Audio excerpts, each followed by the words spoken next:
É difícil acreditar em anjos hoje em dia, mas imagina-se anjo de todo tipo, com as mais diversas funções. A pesquisa de rua de hoje vai descobrir o que as pessoas fariam se um anjo trouxesse uma mensagem especial para elas. Eu acreditaria, sim. Por que não? Acredita em Deus? Acreditaria. Porque ele é enviado do céu, né? A gente acredita, eu acredito. Depende do que é a mensagem, né? Aí eu acreditaria. Que eu acredito em anjo. Se fosse por Deus, sim. Eu ia ter dúvida. Mas se eu tivesse certeza absoluta, eu ia pedir a ele para pedir a Deus para dar paz ao mundo e acabar com a miséria. Se ele vir do céu, eu acredito. Nem tudo que aparece na nossa frente a gente tem que acreditar.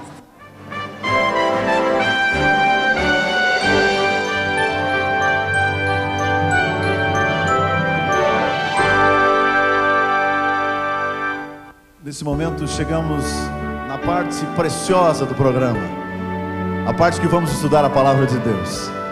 Se existe algo que faz separação para que possamos louvar ao Senhor, abra o seu coração a Jesus agora. Peça perdão de seus pecados. No santo monte.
Deus nosso amado Pai, hoje nós vamos entrar profundamente nas profecias. Sabemos que estamos entrando em assuntos profundos. Precisamos da tua ajuda. Ajuda para que a tua palavra possa falar através do teu servo. E que cada ouvinte possa ouvir com o coração aberto. E que possamos compreender em nome de Jesus. Amém. Hoje eu quero falar de uma profecia. A profecia é de Apocalipse 14. Apocalipse 14 fala de 3 anjos. 3 anjos que fazem voltas à terra. O primeiro anjo volta ao redor da terra com uma mensagem especial. O segundo anjo com outra mensagem. E o terceiro anjo com outra mensagem ainda. Estas mensagens são muito importantes, porque eu creio que esses anjos já estão sobrevoando a terra.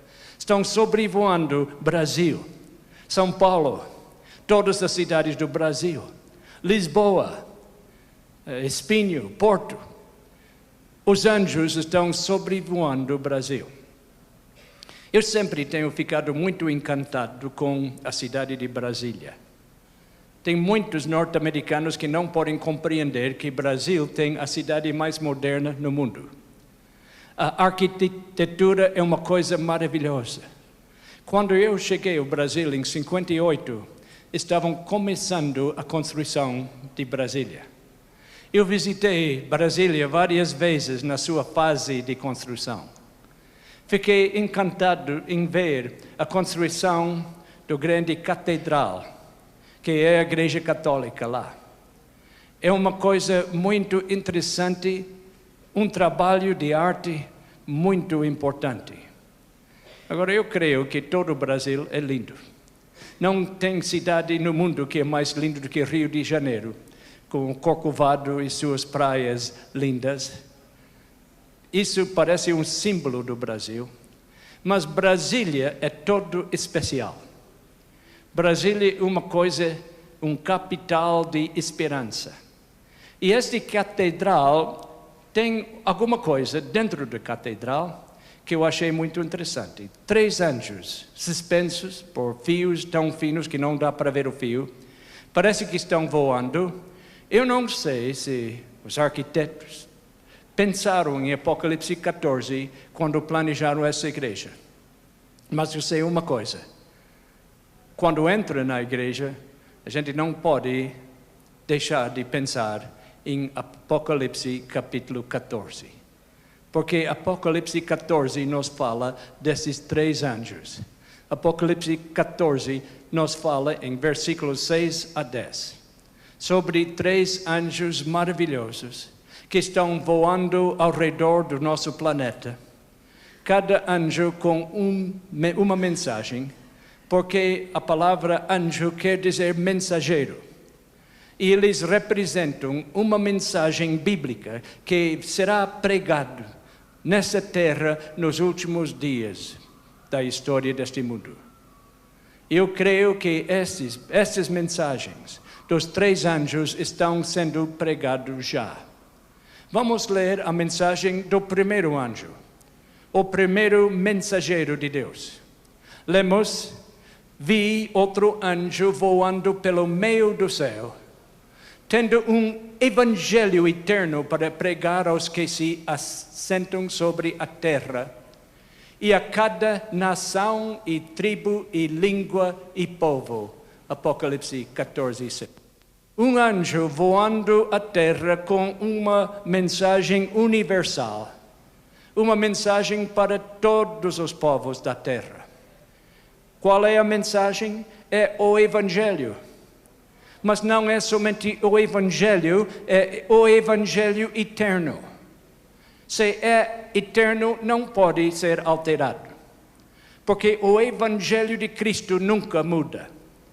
A mesma mensagem que saiu dos lábios de Jesus, a mensagem que tem que ser pregado até o fim do tempo. Nós, como ministros e os membros da igreja também, temos a obrigação de manter a integridade da mensagem. O evangelho tem que ser uma mensagem eterna que nunca muda, nunca seja alterada. Uma mensagem que continua sempre sendo a mesma mensagem. A palavra evangelho vem de uma palavra original que é em evangelion. É de lá que vem a palavra evangelho e a palavra evangelista. A palavra evangelho quer dizer boas novas. As boas novas da salvação de Jesus Cristo. As boas novas que trazem salvação para todos. Mas se é um evangelho eterno, precisamos fazer uma pergunta. Quantos evangelhos existem? A Bíblia fala que tem mais do que um evangelho? Sim, a Bíblia fala. A Bíblia diz que existe o evangelho eterno e existe outro evangelho.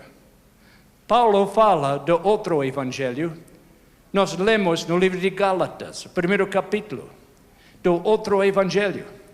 Este outro evangelho não é o evangelho eterno. Parece com o evangelho, parece como o evangelho, mas não é. Soa como o evangelho, mas não é. Diz ser o único evangelho, a única maneira de salvação, mas não é, porque é um evangelho falso. É disfarçado como o evangelho genuíno, mas não é. É como dinheiro falso.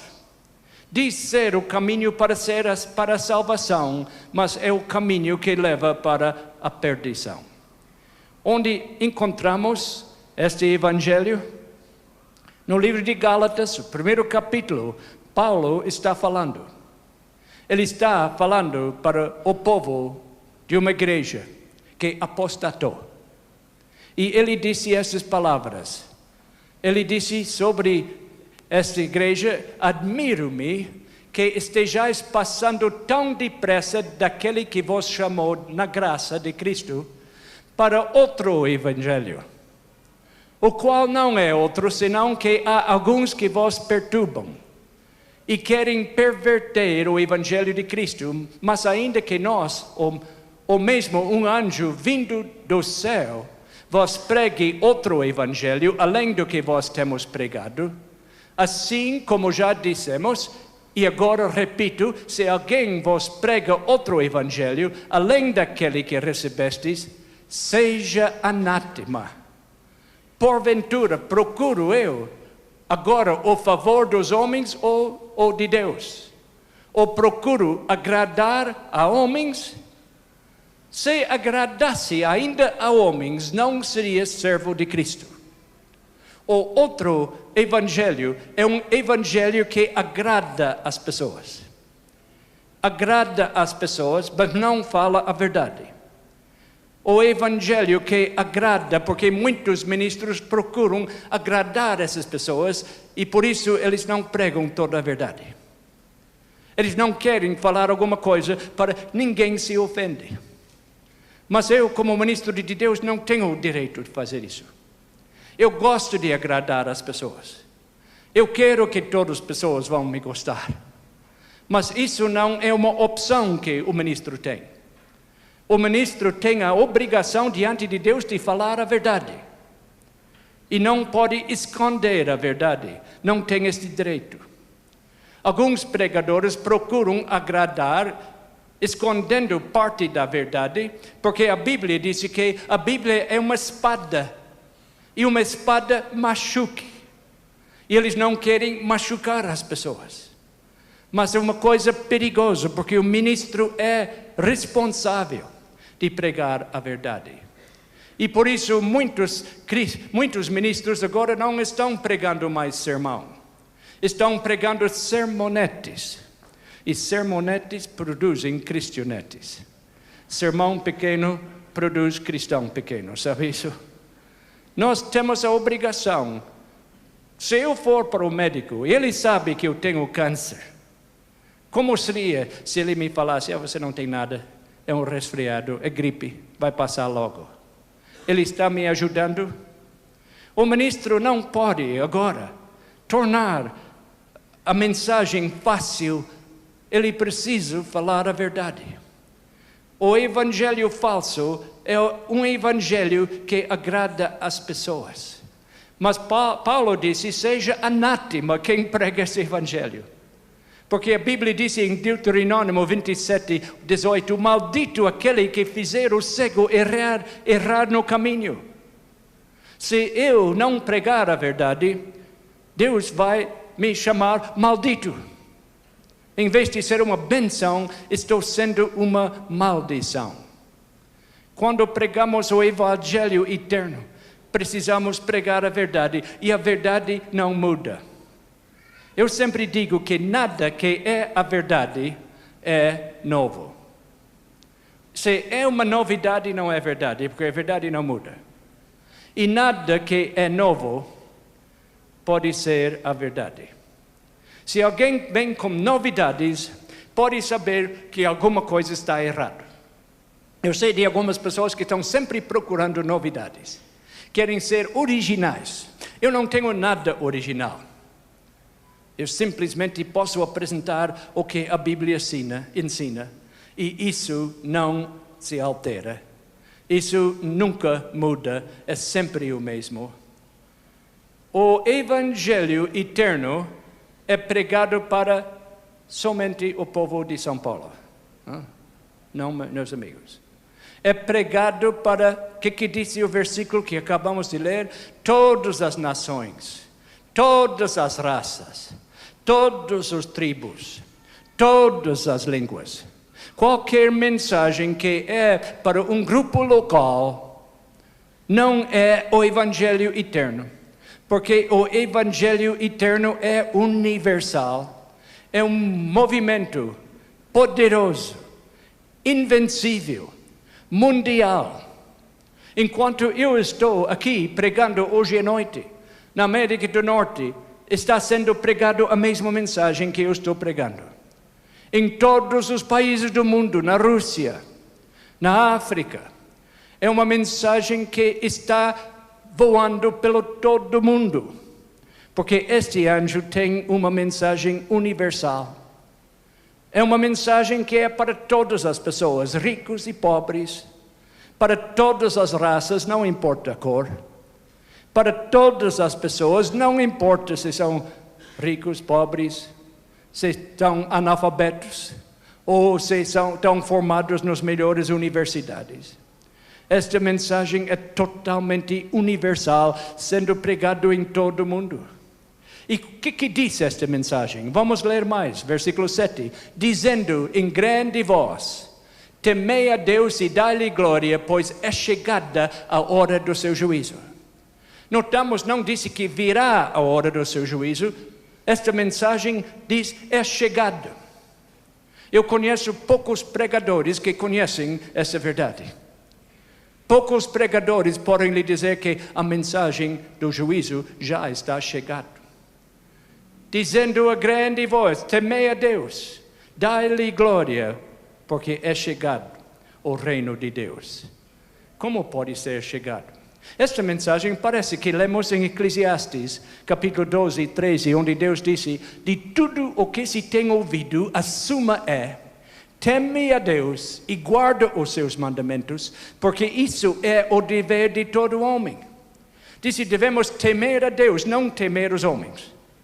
Muitas pessoas têm medo dos seus vizinhos, da sua família, do seu marido, da sua esposa. Pessoas que gostariam de estar aqui hoje à noite, mas têm medo do que o povo vai dizer. Eles gostariam de estudar a Bíblia, mas têm medo que alguém não vai concordar com eles e vai fazer pouco deles. Mas nós não devemos ter medo das pessoas, precisamos temer a Deus somente. E guardar os seus mandamentos. Porque disse que vindo é a hora do juízo. Ontem falamos um pouco do juízo. A Bíblia diz, chegou a hora do seu juízo. Nós todos enfrentamos o juízo, como falamos ontem à noite, mas agora vamos aprofundar-nos um pouco mais. Porque Paulo fala alguma coisa muito importante em Atos 17, versículo 31. Ele disse, porquanto estabeleceu um dia em que há de julgar o mundo com justiça, por meio de um varão que destinou e acreditou diante de todos. A Bíblia diz que Deus já marcou o dia em que Ele há de julgar o mundo. Como a mensagem pode dizer que já chegou? Porque precisamos fazer um estudo profundo e podemos ver que tem várias fases do julgamento. 4 fases principais. Cada julgamento tem uma fase que chamamos investigação. Antes de ir para tribunal, o advogado se prepara durante muito tempo. Ele vai colhendo todos os fatos. Ele ajunta toda a informação porque ele não quer enfrentar o juiz sem se preparar bem. E segundo a Bíblia, isso que está acontecendo em nosso mundo agora é a investigação. Daniel 7, 9 a 14, Daniel 8, 14 fala disso. A segunda fase é a segunda vinda de Cristo, quando Deus vai separar as ovelhas que representam os salvos e os bodes que representam os perdidos. Isso em São Mateus 25, 32 e 33. A terceira fase do julgamento é o que estudamos ontem à noite. O julgamento durante o milênio, quando nós vamos examinar os livros e verificar que Deus é justo. E a quarta parte é a execução final depois dos 1000 anos, que também estudamos ontem à noite, quando vai cair fogo do céu. E os pecadores e o pecado será para sempre destruído. Jesus está para vir. Jesus, o grande juiz. Ele está para vir. Mas o que mais disse a passagem? Agora, ainda no versículo 7, uma parte da mensagem do primeiro anjo é: adorai aquele que fez o céu e a terra e o mar e as fontes das águas. Vamos parar aqui um pouco. Esta linguagem é muito familiar para quem já estudou a Bíblia. Apocalipse 14, 7 termina o livro de Deus, a Bíblia, o último livro, com palavras que encontramos bem no começo, no livro de Êxodo, onde a Bíblia fala em adorar o Deus que é o Criador, o Deus que fez a terra e o mar e as fontes das águas. Encontramos essas mesmas palavras na lei de Deus. Em capítulo 20 de Êxodo, o quarto mandamento, que diz: lembra-te do dia do sábado para o santificar, e disse por quê? Porque em 6 dias fez o Senhor os céus e o mar, a terra e o mar e tudo que neles há. Mesma linguagem. O primeiro anjo está chamando a pessoas para honrar a Deus como o Criador. Reconhecer que Deus é nosso Criador. Dentro dos 10 mandamentos, temos um mandamento que nos chama a levantar a nossa bandeira e dizer: eu não creio numa evolução, dizendo que o homem chegou aqui por acaso, somente um acidente. Eu creio que existe um Criador que criou tudo. Eu não vou dar crédito a um macaco, porque não creio que meus bisavós eram macacos. Eu creio que Deus me criou, e Deus é muito mais importante de mim do que todos os macacos no mundo. Eu creio que Deus é o nosso Criador, e cada vez que eu guardo o 7º dia da semana, obedecendo o quarto mandamento, eu estou levantando diante do mundo e dizendo: eu creio no Criador. Eu creio no Criador, eu vou guardar o dia que é o aniversário da criação. Algumas pessoas dizem: mas que diferença que faz que dia é? Todos os dias têm 24 horas. Todos os dias são iguais. Deus não disse assim. Na criação, Ele abençoou um dia, santificou esse dia, descansou nesse dia, tornou este dia completamente diferente. O mandamento, o quarto mandamento, não é uma coisa de simplesmente um período de 24 horas. É uma questão de lealdade. É uma questão de lealdade no coração humano. O primeiro anjo disse que devemos chamar a atenção àquele que é o Criador, devemos o adorar. Segundo anjo, vamos ler. Seguiu-se outro anjo, o segundo, dizendo: caiu a grande Babilônia, que tem dado a beber a todas as nações do vinho da fúria da sua prostituição. A queda de Babilônia é a mensagem do segundo anjo. E como a mensagem do primeiro anjo está cercando o mundo, a mensagem do segundo anjo também está correndo por todos os países do mundo. A mesma mensagem que estamos pregando aqui e que está sendo pregado em muitos países ao mesmo tempo, em quase todos os países do mundo. Mas alguém vai dizer, em Apocalipse, em nosso tempo, mensagem para os últimos tempos, a queda de Babilônia. Mas Babilônia já caiu 600 anos antes de Cristo. E a Bíblia diz que nunca mais seria construído. As pessoas que estavam aqui a primeira noite se lembram, quando falamos de Daniel capítulo 2. E depois a segunda noite, quando falamos em Armagedon. O que está em Daniel está usado em Apocalipse num senso espiritual. Agora não está falando de uma cidade antiga que caiu 600 anos antes de Cristo. Agora está falando uma coisa que existe. O que significa Babilônia na Bíblia? Podemos ver a terra de Saddam Hussein. E olhando a terra de Saddam Hussein, podemos ver a lição que Deus tem para nós. O povo, no tempo bíblico, em que Babilônia começou, o povo, depois do dilúvio, construiu um cidadel, uma fortaleza contra Deus. Deus deu o arco-íris e disse que não vai nunca chover mais e nunca haverá outro dilúvio. Mas eles dizem, Deus disse assim, mas se não for a verdade. Conhece pessoas assim?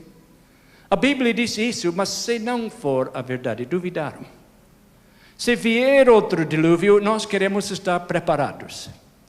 E eles começaram a construir uma torre. Disseram, vamos fazer uma torre que vai até as nuvens. E se chegar outro dilúvio, podemos subir lá. E estavam todos trabalhando, se esforçando para completar a torre, quando aconteceu uma coisa estranha.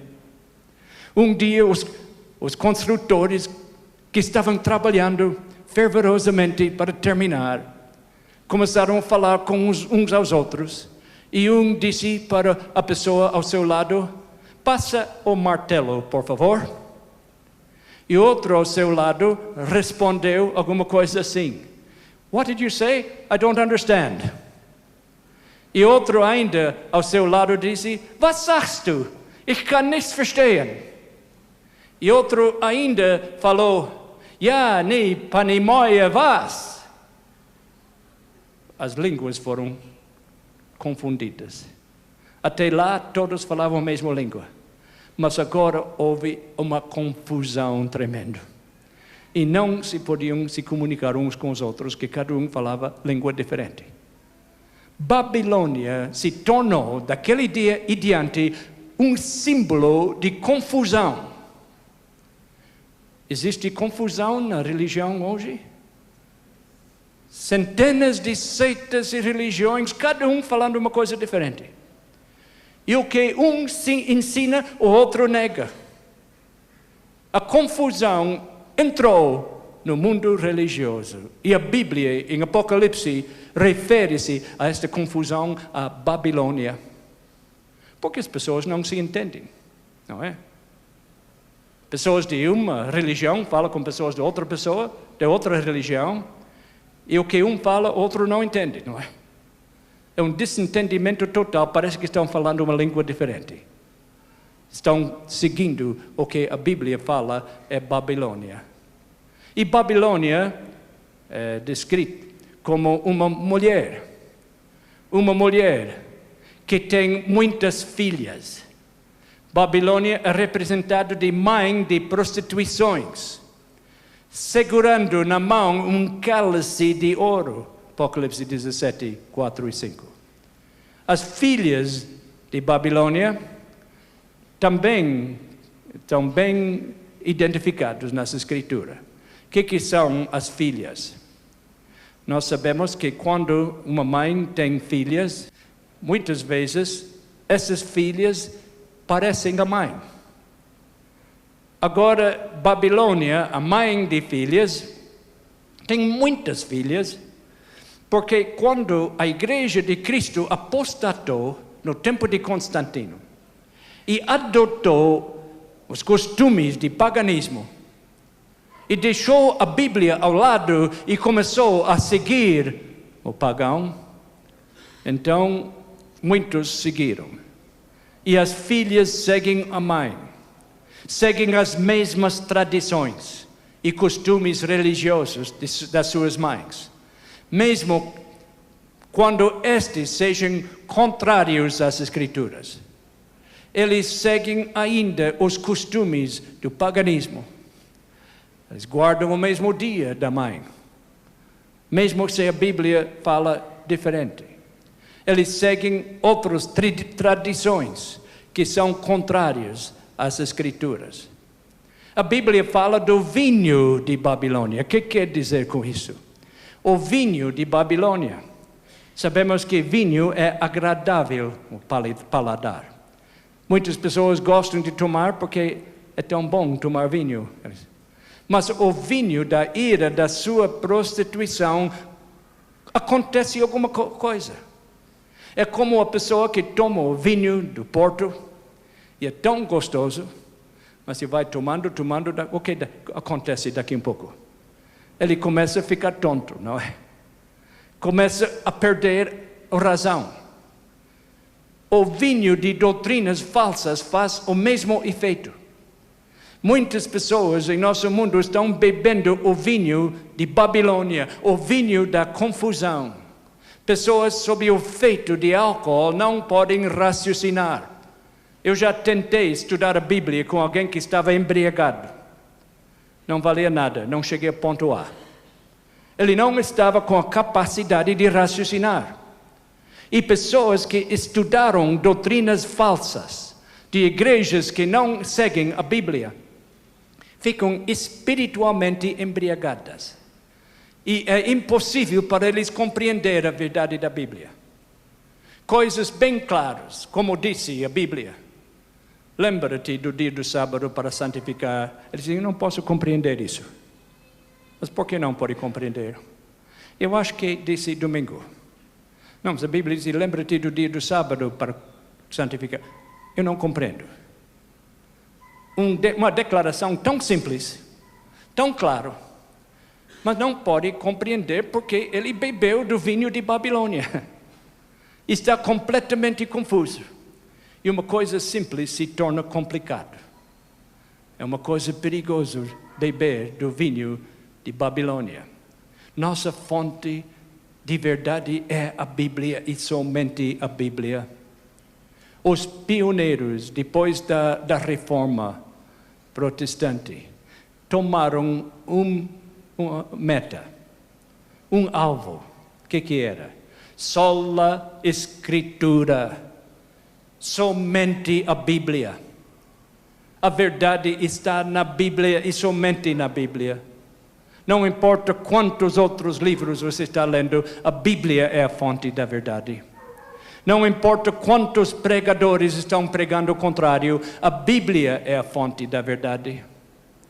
E se alguém me ouvir falando uma coisa que eu não posso sustentar pela Bíblia, deve me dar uma repreensão.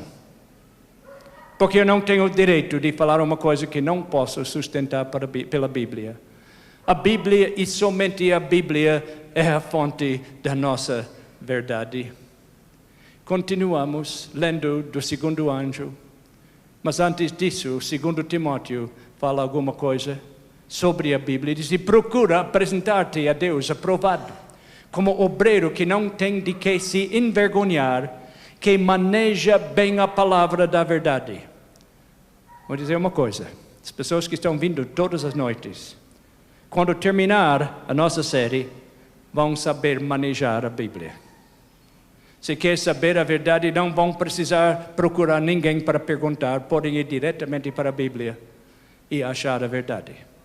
Isso é a vontade de Deus, não seguir os homens. Esse anjo fala uma coisa. Em Apocalipse 18 temos uma repetição do segundo anjo. Disse, depois dessas coisas vi descer do céu outro anjo que tinha grande autoridade, e a terra se iluminou com a sua glória. Então exclamou com potente voz, dizendo, caiu a grande Babilônia, e se tornou morada de demônios, covil de toda espécie de espírito imundo, esconderijo de todo gênero de ave imunda e detestável. Pois todas as nações têm bebido do vinho do furor da sua prostituição. Com ela se prostituíram os reis da terra, também os mercadores da terra se enriqueceram à custa da sua luxúria. Ouvi outra voz do céu dizendo: sai dela, povo meu, para não serdes cúmplices em seus pecados e para não participardes dos seus flagelos. Deus tem povo em todas as igrejas.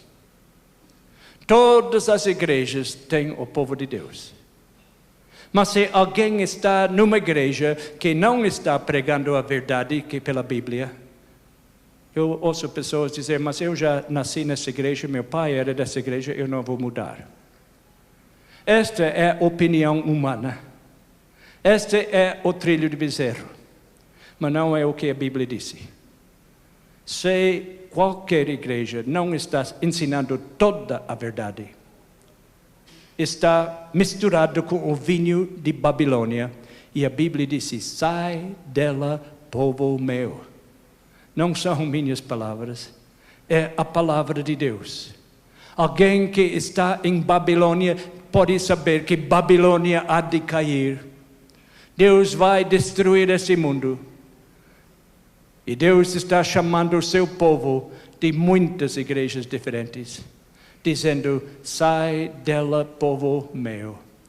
Rapidamente agora, o terceiro anjo seguiu-se a este outro anjo, o terceiro, dizendo em grande voz: se alguém adora a besta e a sua imagem, e recebe sua marca na fronte ou sobre a mão, também esse beberá do vinho do cólera de Deus, preparado sem mistura do cálice da sua ira, e será atormentado com fogo e enxofre diante dos santos anjos e na presença do Cordeiro. Apocalipse 14, 9 e 10.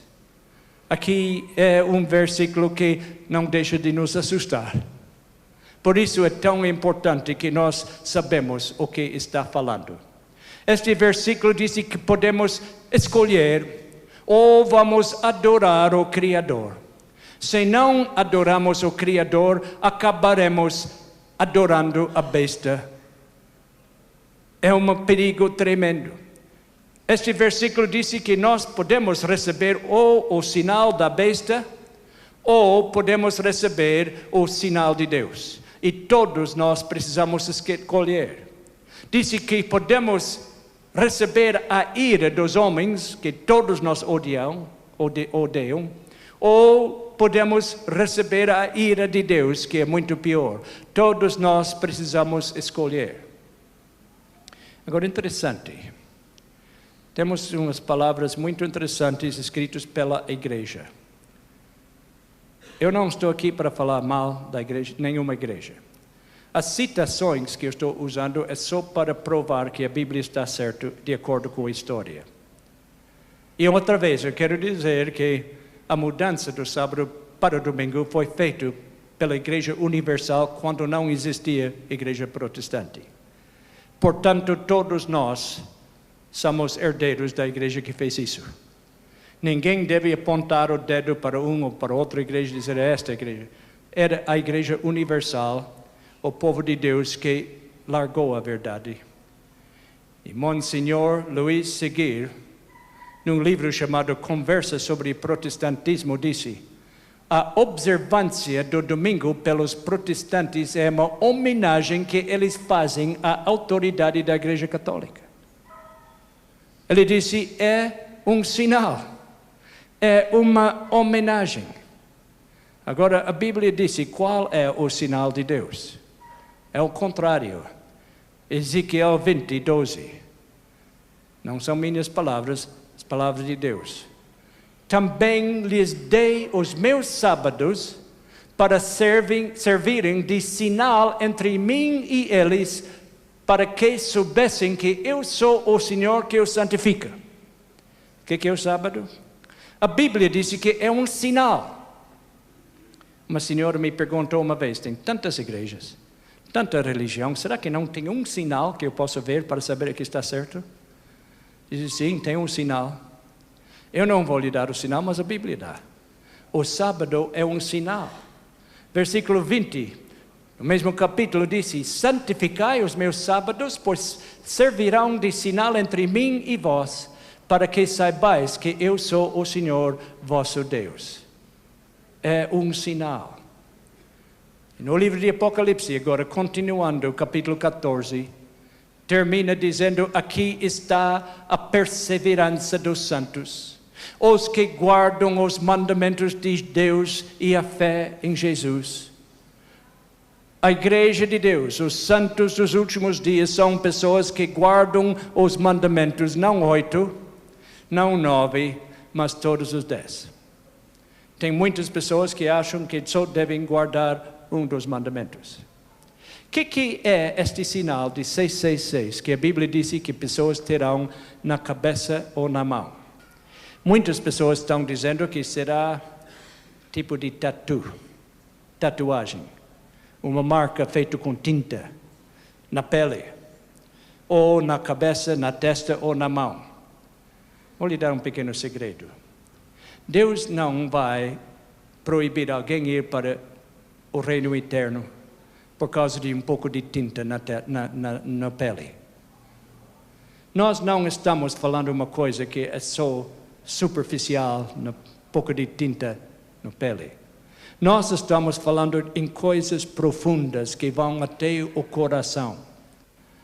Essa marca é muito mais profunda do que somente a pele. Eu sei que tem muitas pessoas que estão procurando cobrir esse assunto. Eu sei que há um grande movimento para dar informação errada, tirar a atenção da verdade de Deus, apresentando outras coisas para chamar a atenção. Eu tenho uma ilustração que eu acho que ajuda a compreender isso. O José, um português que trabalhava na cidade de Toronto, numa fábrica. Ele trabalhava numa fábrica de eletrônica, peças eletrônicas. Faziam peças muito pequenas, de muito valor.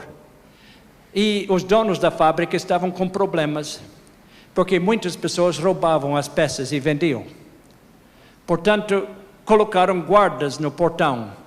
E quando os operários saíam depois de um dia de trabalho, foram fiscalizados para ver se alguém estivesse roubando alguma coisa.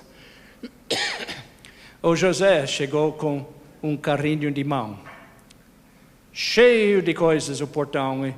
E o guarda disse, o que você está roubando? Disse, nada. Mas o que tem neste carrinho de mão? Disse, só papelão e pedaços de plástico. Não, mas vamos analisar. Eles revisaram tudo e dito feito, não tinha nada, só pedaços de papelão e pedaços de plástico. Diz, por que o senhor está levando isso tudo para casa? Diz, são coisas sem valor, eu quero isso, e deixaram ele passar. No dia seguinte, lá ele chegou com o carrinho de mão, cheio dessas coisas. Diz, o que está roubando hoje, o José? Diz, nada. Mas vamos examinar. Disse, só papelão, coisas sem valor. Eles revisaram tudo, procurando, mas não acharam nada de valor, deixaram passar. Terceiro dia, quarto dia, quinto dia, disse, por que está levando toda essa coisa sem valor para casa? Foi somente depois de algumas semanas que eles descobriram o que estava acontecendo. Foi somente depois que ele havia roubado algumas dúzias de carrinhos de mão que eles descobriram. Qual foi o problema? Ele colocou todas essas coisas sem valor para tirar a atenção da verdade. E o inimigo está fazendo isso, ele quer tirar a nossa atenção da verdade, para nós não compreendermos. Mas graças a Deus, esses 3 anjos estão pregando a mensagem em todas as partes do mundo. Hoje, milhões de pessoas estão ouvindo essa mensagem. Milhões de pessoas estão ouvindo o desafio, sai dele, povo meu. Estão saindo de muitas igrejas que não ensinam toda a verdade. Estão se unindo com um esforço, o esforço de pregar o evangelho eterno. Aqui tem um grupo deles reunidos nos Estados Unidos alguns anos atrás. Pessoas de todas as partes do mundo.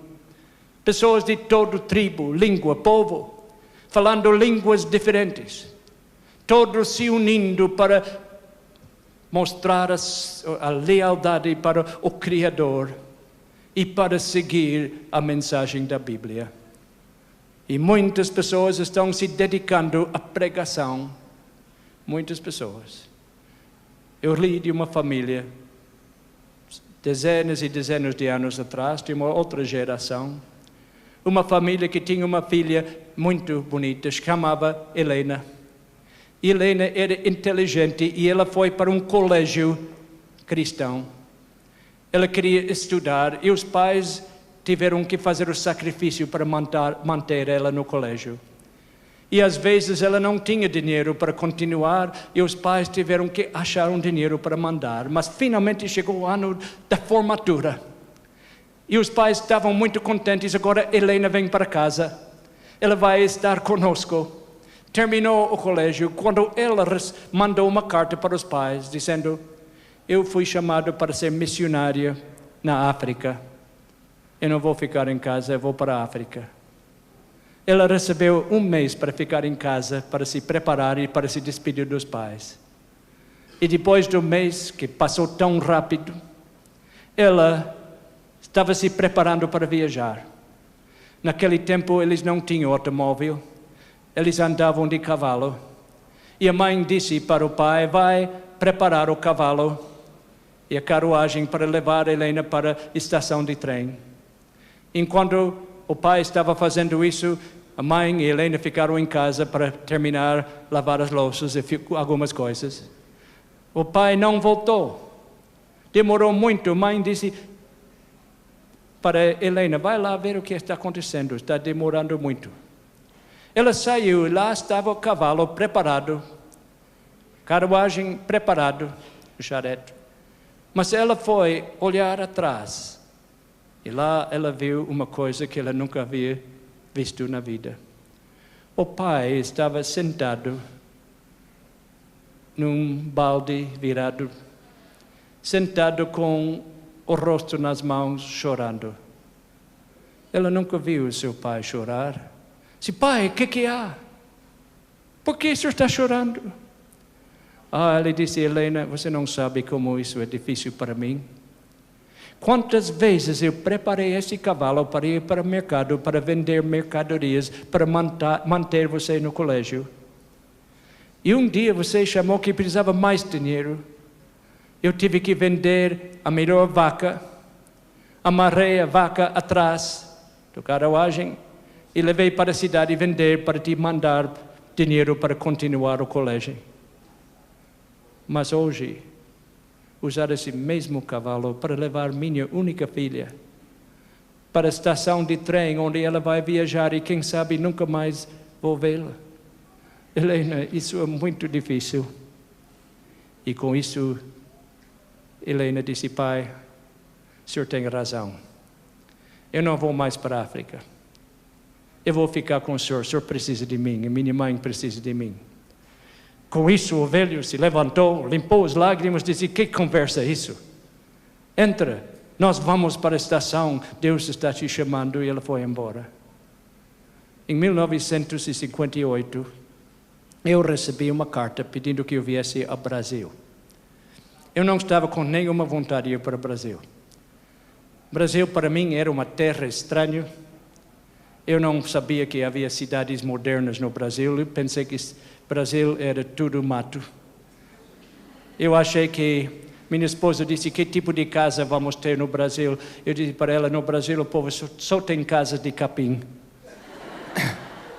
Tem muitas cobras, E em muitos lugares do Brasil o povo mora no mato, fica embaixo da lua meia-noite batendo em tambores e fica todo mundo pelado, que ele não tem roupa. Eu não queria ir para o Brasil. Que surpresa quando eu cheguei aqui e vi cidades mais modernas do que o Canadá. O norte-americano às vezes é muito ignorante sobre outros países. Mas eles pediram que eu viesse, mas que eu poderia passar um mês em casa para despedir-me dos meus pais. Eu fui para uma vila cercado de trigo, uma vila onde eu ainda tenho casa. Fui lá e fiquei com meus pais na casa pequena que eles tinham. Uma casa que não existe mais, mas temos uma fotografia da casa. E nesta casa ficamos um mês, e o mês passou tão rápido. Chegou o dia de viajar. Eu tinha, ao lado da nossa casa, a casa de vizinhos preciosos. Um tio e uma tia. Meu tio era um evangelista. Passou a vida pregando o evangelho eterno. Minha tia era minha tia predileta. Tia Suzy, eu chamava ela. Como criança, quando eu machucava o dedo, ela beijava o dedo e ficava bom imediatamente. E quando fiquei mais velho e comecei a namorar, fui enganado por uma namorada e cheguei em casa chorando e ela me confortou. Disse, não se preocupe, tem muitos mais moços no mundo e você não vai ficar sem esposa. Ela me conhecia e sempre era tão compreensível que eu amava a velhinha. Mas agora o casal estava ficando tão velho, 85, 86 anos, e tia Suzy não estava com saúde, estava sofrendo de coração. Eu sabia que eu estava vindo para o Brasil para ficar 5 anos. Naquele tempo não havia serviço telefônico entre Brasil e Canadá. Naquele tempo cartas demoravam muito, às vezes meses, às vezes não chegavam. Eu disse, 5 anos, eu vou estar lá 5 anos. Tenho medo que nunca vou mais ver esse casal tão querido. Eu disse para minha mãe, eu não quero me despedir deles. Porque eu sei que eles vão chorar e vai ser difícil. Minha mãe disse, que é isso? Eles te amam tanto. Você não iria embora sem despedir? Eu disse, eu sei, mas não quero. Eu fui lá, bati a porta. Minha tia abriu a porta com um sorriso daquele tamanho. Oh, que bom que você veio. Eu estou tão contente que você vai embora. Mas tia, que é isso? A senhora não me ama? Disse, eu amo muito. Mas eu estou contente que eu sei que você vai para a América do Sul, para o Brasil, para pregar o Evangelho eterno. Eu tenho tanto orgulho do meu sobrinho. Vai lá e prega de todo o teu coração e tua tia velha estará aqui de joelhos orando em seu favor. Eu saí de lá e meu tio e minha tia com sorrisos grandes, não com lágrimas, dizia, vou repetir para você não esquecer. Vai para o Brasil e prega o Evangelho eterno com todo o teu coração e tua velha tia está aqui de joelhos orando em seu favor. Nós entramos no nosso carro e o casal de velhos saiu pela varanda, cada um com um lenço, e fizeram assim com o lenço, adeus. Enquanto eu andei no carro, olhei no espelho e lá estavam eles, abanando o lenço. E depois cheguei a uma esquina e não podia ver mais. Andamos um pouco e sabe o que aconteceu? Minha esposa disse, esqueci alguma coisa importante e temos que voltar. Manobramos o carro e quando chegamos na rua que ia para a nossa casa, havia já passado uns 15 minutos, lá estava o casal ainda com os lenços. Fomos para Nova York, embarcamos no navio para fazer a viagem para Santos, que levou 23 dias. A noite antes de viajar, eu desci do navio e procurei uma cabine telefônica. Disse, será o último telefonema para meus pais. Eu vou chamar mais uma vez antes de embarcar. E eu telefonei para casa e minha mãe disse, que bom que você chamou. eu tenho uma notícia triste para você. Ela disse, ontem à noite, tua tia faleceu. Ela dormiu em Jesus Cristo. Está descansando agora. As últimas palavras que eu ouvi da minha querida tia: vai pregar o Evangelho eterno. E você tem uma velha tia aqui de joelhos, orando em seu favor. Meus amigos, Deus está chamando muitas pessoas aqui para fazer o serviço. Eu vejo tantos jovens lindos aqui. Sábado estive na Casa Verde. Vi tantas pessoas preciosas que eu sei que estão assistindo. Eu estive em outros lugares, através do Brasil, Portugal. Eu posso imaginar faces de pessoas que eu conheço. Deus está chamando cada um para pregar o Evangelho eterno. Deus está chamando pessoas que dedicarão a sua vida para este Evangelho. E mais uma vez, hoje à noite, Jesus está batendo a porta de cada coração. Qual será a sua resposta? Oremos a Deus. Pai, Tu estás à porta de cada coração. Ouvindo minha voz, agora, existem pessoas que sabem que Tu estás chamando.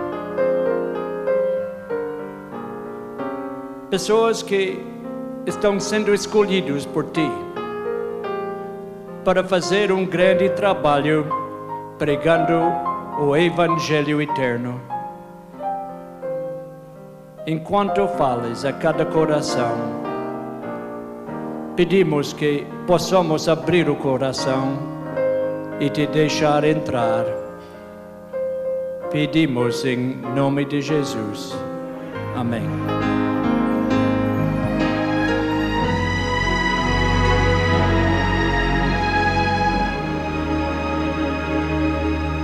O Senhor lhe abençoe e guarde, que o Senhor esteja com você,